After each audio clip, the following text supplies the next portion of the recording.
Namaskar.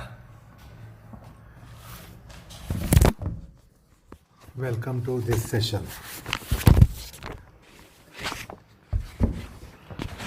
We have been considering Brahmacharya, the concept that comes in the ethos that Sanatana Dharma has given, the Adhyatma has given, the spiritual religion that has given. It's indeed a great concept.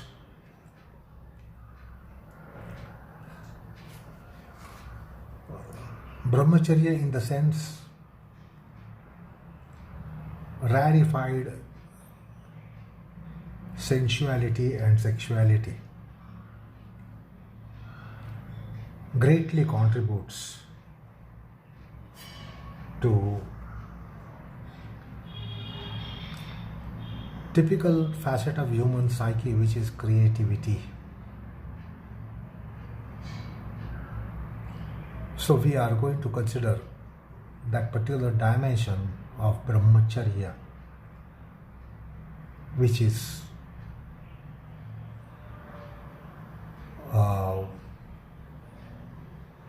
in the biological perspective.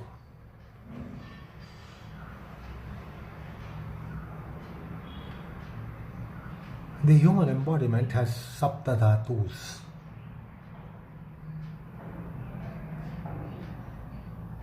The Ayurveda speaks about Rasa, Rakta, Asthi, Medha, Majja, Snayu, etc. as 7 aspects of human embodiment, human body. They are called dhatus. So one can look into Ayurvedic texts and try to understand the dhatus, which are matters of human body. In Adhyatma, the dhatus are spoken of as Twach, Mamsa, Medha, Asthi, Majja Rakta Shukra. So, Twach means dermis, Mamsa means flesh, Medha means fat, then Asthi means bones, Majja means the bone marrow, Rakta, the blood, Shukra is the semen and ovum. In another classification, it also gets mentioned in terms of Twach, Charma, Mamsa, Rudhira, Medha, Majja, Asthi. And then Shukra is said to be the 8th dhatu.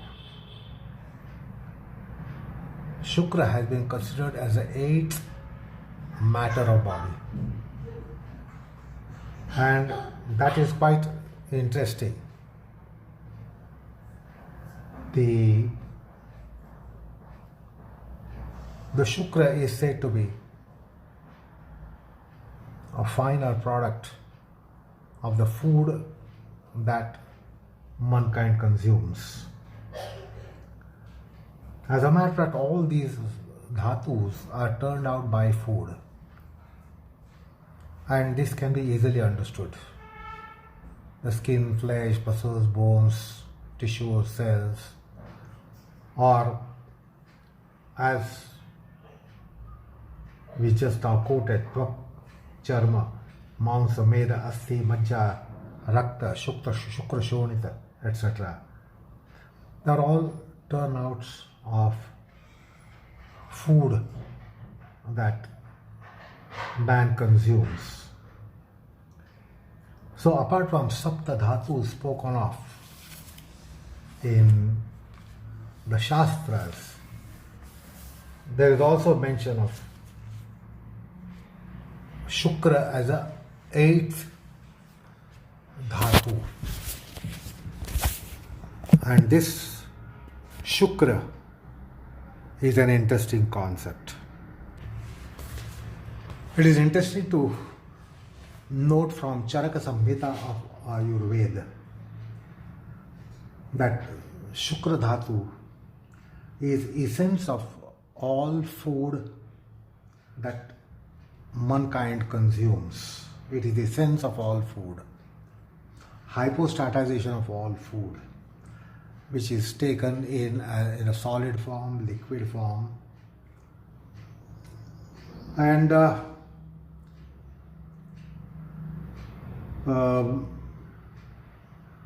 the Ashtanga Hridaya, another recognized text of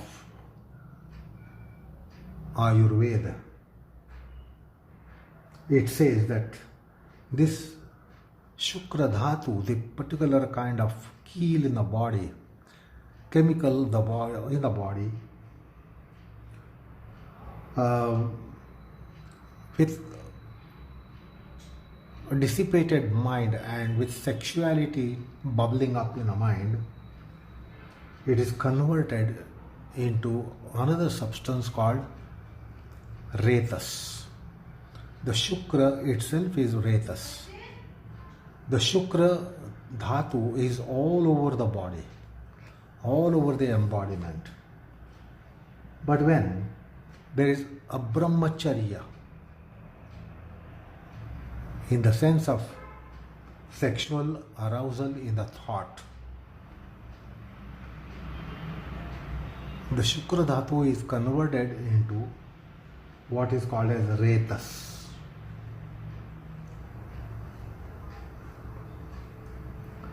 So Shukra has a parinamantara, has a modulation in the form of Retus.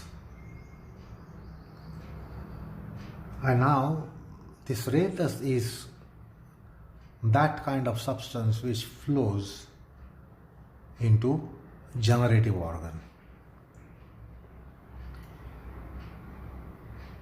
And once it is Retus, which is because of what is called as Laingika Vasana, sexual tendency, a chemical which is in the body, all pervasive, called Shukra, becomes Retus, and once it becomes Retus, it flows down into generative organ.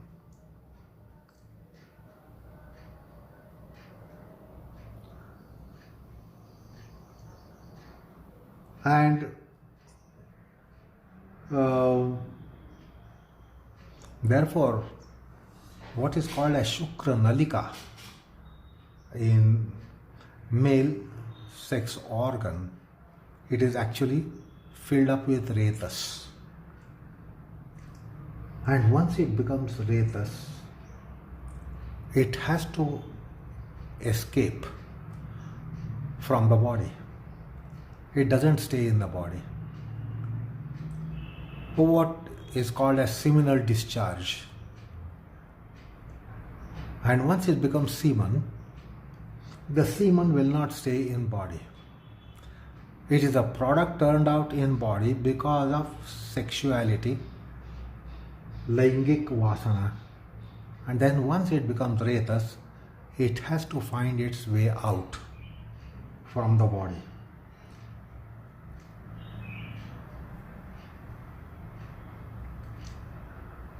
But in yoga technology,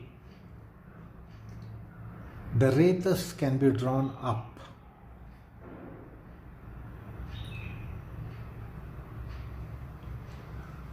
In some of the Hatha Yogic Kriyas, the Shukra Dhatu, which is all over the body, that Shukra Dhatu which is in the genital region is drawn up. Not that once it is converted into Retus that it can be drawn up. But Shukra Dhatu, which is in the region of the generative organ, is drawn up. So this is unusual phenomenon called Urdhava Kramanam, upward movement. And in the technology of Hatha Yoga, there are certain mudras where Shukra Dhatu, which is in the bottom part of the body, is drawn up. Before it is transformed into semen, it can be drawn up. Otherwise, once it becomes Retus, it has to find a way out. And where does it find the way out? It finds a way out only in genital organ. It cannot be going out and escaping from any other gate. It's only one gate out of the 9 gates that human embodiment has. There is one gate of the generative organ. And then it has only way out through the gate of generative organ.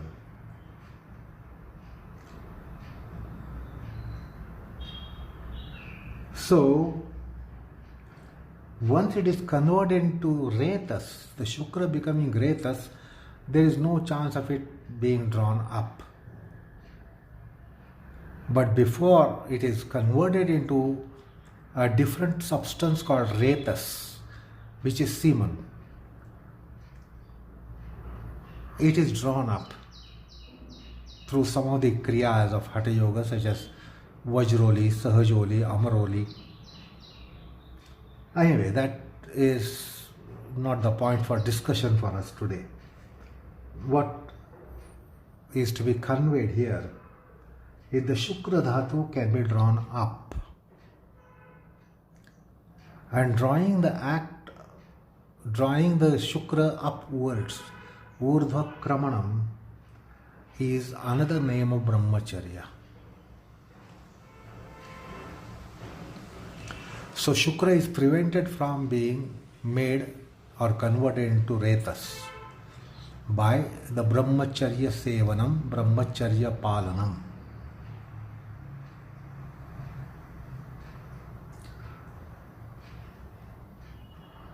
Otherwise, the Shukra Dhatu has no other way to but become Retus sooner or later.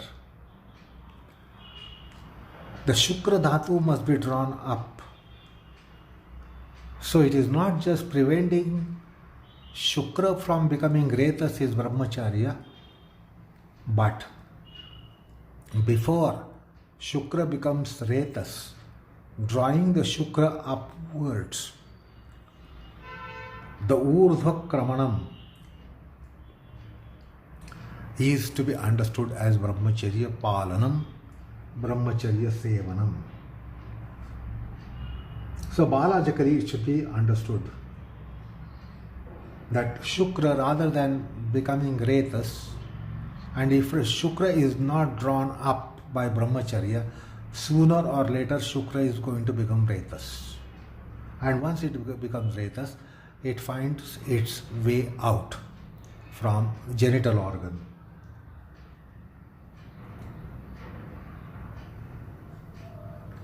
And then it is said in Adhyatma Shastra that the Shukra becoming Retus is Viryanasha. It is dissipation of a form of energy, and that is called Shakti Rasa. So Virya Patanam, or Shukra becoming Retus, and then Retus becoming Virya, and then Viryanasha, because it has to get an outlet. It cannot be accumulated in the body. If it has to be accumulated, while it is in the state of Shukra, it must be drawn up.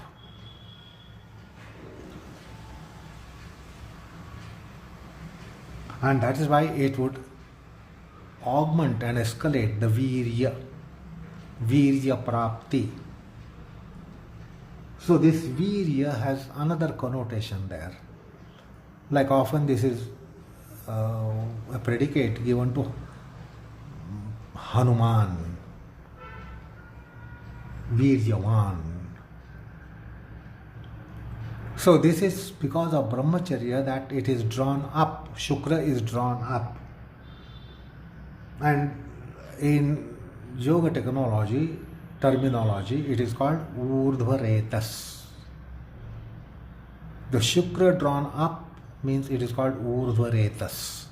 It is not Retus drawn up, it is Shukra drawn up. So this minute chemistry should be understood here. The point is, it is Kama Vasana which converts Shukra into Retus.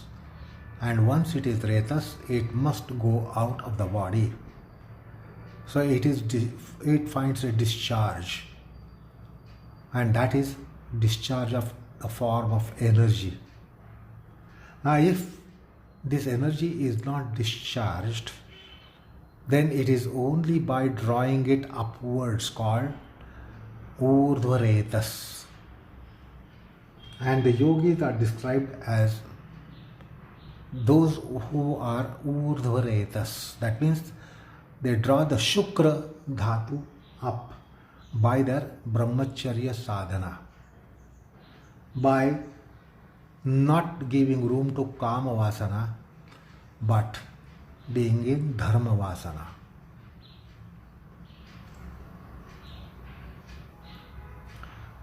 And that gives Shakti Labha, which manifested in the greatest of all Brahmacharis, Hanuman.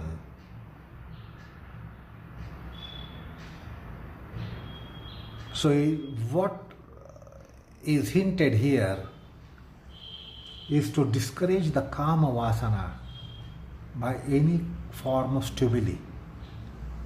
And this is only possible by not just discouraging the Kama Vasana, but to be in sublimation.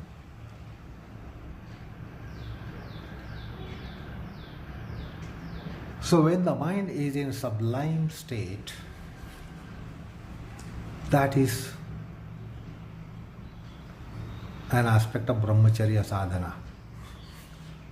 So to be in Brahmacharya, it is not just to restrain the sexual tendency or sexual thought or what is called as Kama Vasana, but one must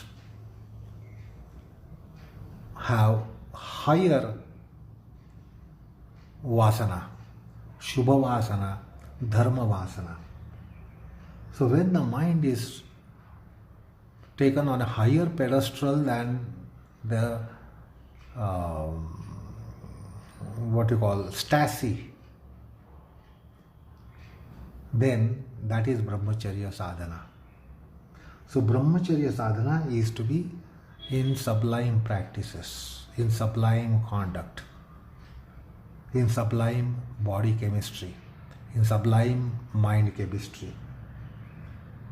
If that is not there, then the Shukra is going to become Retus. And once it becomes Retus, there is Viryanasha.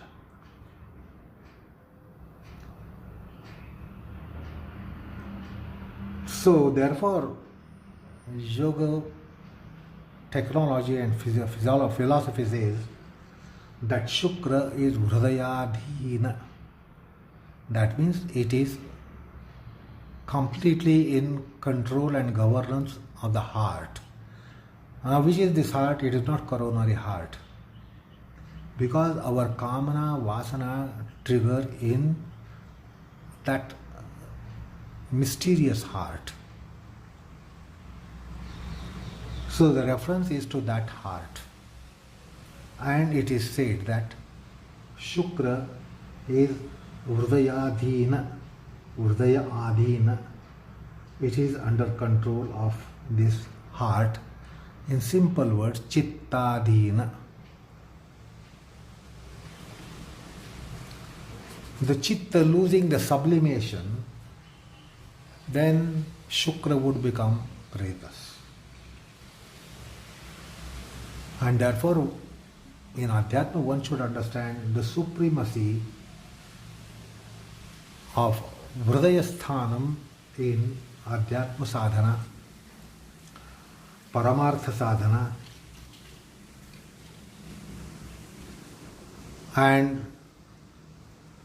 one might be suggested to look into that beautiful passage which comes in Brihadaranyaka Upanishad. There is a passage called Urdhava Kramanam. Wonderful passage that you get in that Upanishad, where you will really understand what is this Hridayam in Adhyatma. Hridayam means heart. We know the heart that comes in anatomy and physiology, but we do not bother to investigate into the heart which comes in psychology, consciousness, human psyche and consciousness. So therefore, the Hatha Yogic text clearly and emphatically mention that Shukra is Chittayata. Shukra is heart dependent, Hridaya dependent, Chittayata. And therefore, there is a very express statement in Hatha Yoga Pradipika. Chittayatam nuno shukram, shukrayatam cha jivitam, tasmat shukram manaschaiva, rakshaniyaha prayatnataha.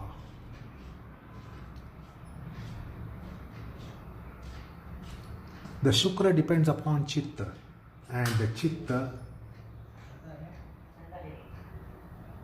and of course the Shukra is also cause of biological existence, and therefore Shukra Dhatu should be protected by all means, through all means, and there must be effort to protect it, and that is Adhyatma sadhana also. So this is another dimension of Adhyatma sadhana, that it takes care of Shukra Dhatu.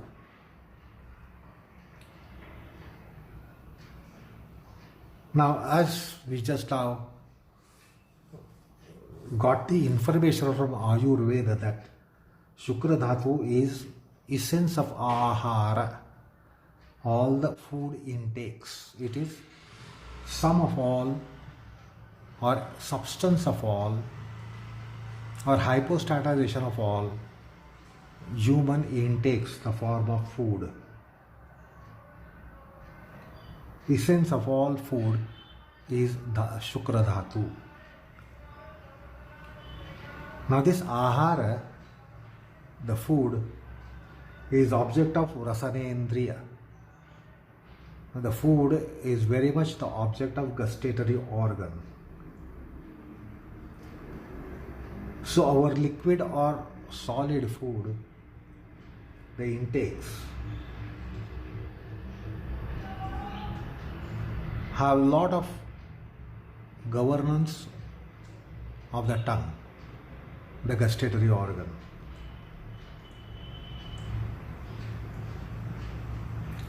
And therefore Adhyatma says, to be in Brahmacharya, one must be very, very, very meticulous and particular about food habits. You can't say that I am indiscreet about food, I don't bother about what I eat, but I am going to practice Brahmacharya. This will be absolutely ridiculous. Because Shukra Dhatu is essence of all human intakes by way of food, liquid or solid food. The four kinds of food which Bhagavad Gita speaks about. So it is essence, Shukra Dhatu is essence of that. And now Brahmacharya is to protect the Shukra. Now you cannot be indiscreet about your food and then think of having Brahmacharya sadhana. So understand the importance of food habits to be in Brahmacharya sevanam or Brahmacharya sadhana. This is an important hint that we get in Adhyatma Shastra.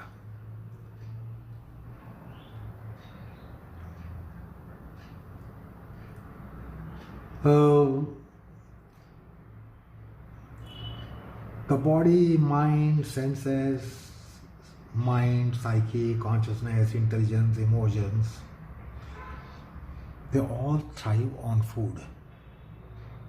All aspects of human embodiment, physical to mental, thrive on food.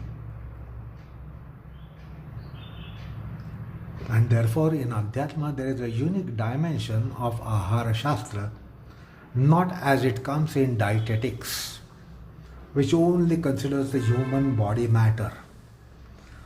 That these are, if they call something as vitamins, though vitamins are called Jivana Sattva, the Jivana Sattva, the Jivanam is only considering the body and corporeal existence.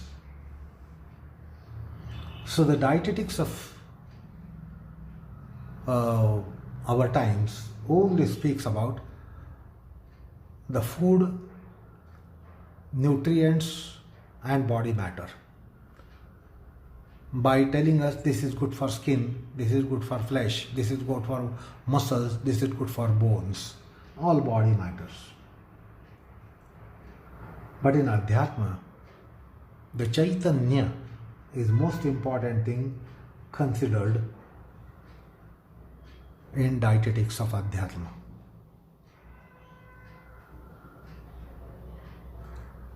And there it understands that the Ahara Shastra is also a kind of niti. There is some kind of morality, ethicality in food consumptions.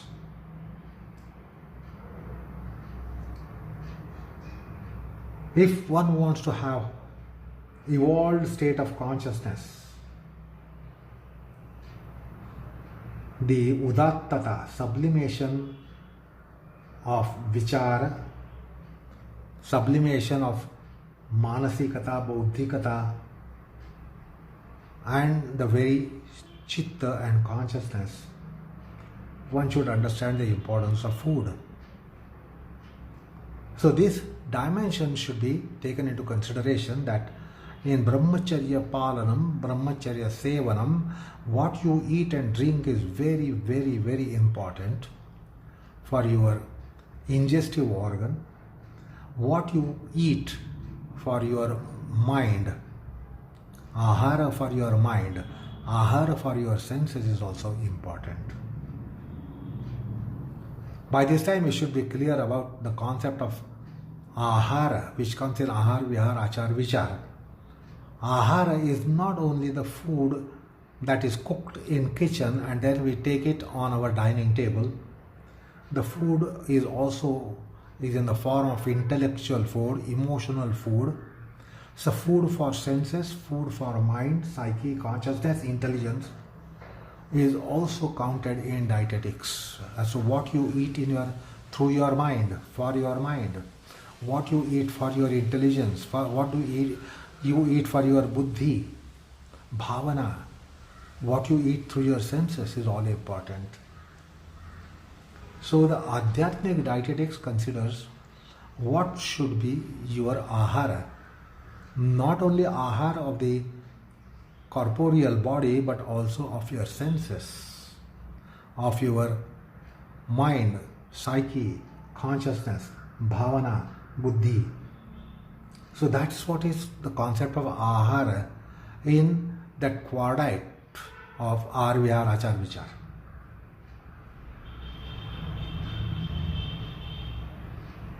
And many times we refer to something as intellectual food. So sometimes we compliment someone for having given us some intellectual food. Now, intellectual food cannot be analyzed in terms of vitamins and proteins and minerals and etc. The salt and etc. Which is possible with respect to food that we eat through our gustatory organ, through our mouth. But the food that we eat for the intelligence through our ears, through our eyes and through our ears, through the cognitive gates, you don't find any Jivana Sattva, vitamins, you don't find any proteins, minerals, salts, etc. Yet, it becomes food for intelligence, food for psyche consciousness. So, as just now we considered that the Brahmacharya gives importance on what you eat. It is not only what you eat at your dining table, but what you eat through your senses. You must eat sublime inputs, cognitive inputs through the senses, and not the objects where you have likes and dislikes and love and loathe, attachment and aversion. You must eat the objects which are sublime. Now that is Brahmacharya sadhana. So Brahmacharya sadhana also entails the intakes to the senses and through the senses, intakes to the mind and for the mind, psyche, consciousness, intelligence, bhavana, emotions, etc. So that would be Brahmacharya sadhana.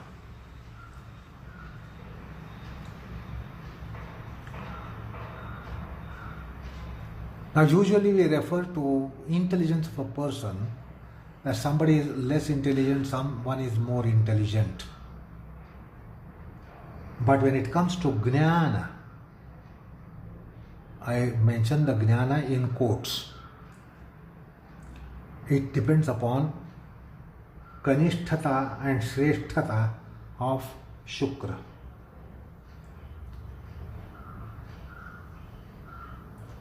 In Kanishtha Shukra there will be Kanishtha Jnana. In Shrestha Shukra there will be Shrestha Jnana. So if you want to increase your caliber for Jnana, in quotes, and not knowledge per se, then you have to improve your caliber of Shukra. Inferior Shukra will not give you that spiritual wisdom. It is superior Shukra that gives you spiritual wisdom. And therefore, Adhyatmic Jnana Sadhana itself is Brahmacharya. This is to be understood here. This should be construed properly. That Adhyatma Jnana itself is Brahmacharya Sadhana. Now,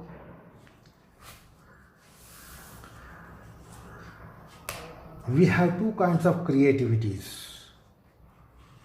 One is called biological creativity or biological creative power, and the other one is wisdom or spiritual creative power. So human beings are endowed with two kinds of creativities. One is to reproduce generations, which is biological creation. Parents giving birth to children, they giving birth to their children. So this is biological creative power, and that is endowed with human Shukra Dhatu. Shukra Dhatu can help you have creativity which is of biological nature, and therefore you have progeny. So that is called biological creative power. That is on one hand what the Shukra Dhatu can have productivity. The other one is spiritual creative power or spiritual creativity power. And this is because of Brahmacharya. So Brahmacharya is Jnana Sadhana. It is not just restraint in the form of celibacy, but it is jnana sadhana by itself. And that is why the relationship between brahmacharya and jnana sadhana. Therefore, in ancient academics, when a youngster was in pursuit of knowledge, the youngster was expected to be in brahmacharya ashrama. The brahmacharya was such an important consideration for jnana sadhana, for knowledge process.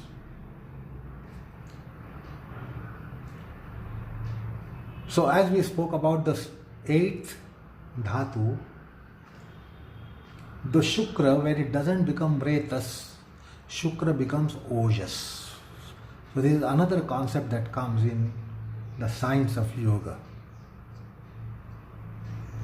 Dissipated Shukra is Retus, and evolved, ascended Shukra becomes ojas. And all these great spiritual masters, yogis, saints, mahanubhavas, rishis, munis, they were said to be having ojas. And this ojas is called amogha virya. Otherwise, Shukra can only become virya. But by spiritual practices, Adhyatmic sadhana, it becomes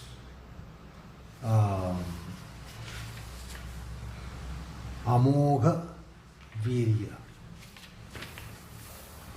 So this concept also appears in spiritual texts, amogha virya. So I was trying to put across unique dimension of this brahmacharya. How brahmacharya is jnana sadhana, how is brahmacharya is to be in dharma, how brahmacharya is related to vasana patterns, vasana calibration in a person. And we need to upgrade that calibration of our tendencies, of our vasanas. Then only it becomes brahmacharya. So I mentioned about the creativity power and creative power of this dhatu. So one was biological creativity power and the other one was spirituality creativity power. So one needs to ponder over and try to crystallize these two aspects. Brahmacharya is violated for biological creation by generality of mankind, while the Shukra is preserved and then it is ascended into a caliber called ojas for spiritual purpose. But as we also considered the brahmacharya of grahasthi, that means there can be progeny and there can be the marital life status, a family life with brahmacharya sevanam. And the great rishis such as Vasisthadi, Atri, Vasishtha, these rishis had wives. They had family life. But they were in brahmacharya. Therefore, they gave birth to exalted offsprings who became pillars in Jnana Marga. So you should be aware of the lineage of Vasishtha. Vasishtha, Shakti, Parashara, Vyasa, Shukra. Now we can see the exalted biological creation from Vasishtha, Shakti coming out, Shakti, Parashara coming out, Parashara, Vyasa coming out, and Vyasa, Shukra coming out. So that is how the Brahmacharya works. In Grahasthashram related Brahmacharya. So what was the progeny from Vasishtha and what is the progeny that comes from common human beings? What is the caliber of the life that they turn out as compared to what Vasishtha turned out? So, even in biological creativity or creative power, there is a big difference. The biological creativity power of Vasishtha, Shakti, Parashara, Vyasa was unique. And then that happens to mortals is totally different. So let's try to understand little bit about, much more about biological creativity power. Let's try to understand dynamics of creation of life, progeny, but we will consider that in our next session. Enough for the time being. Namaskar all of you.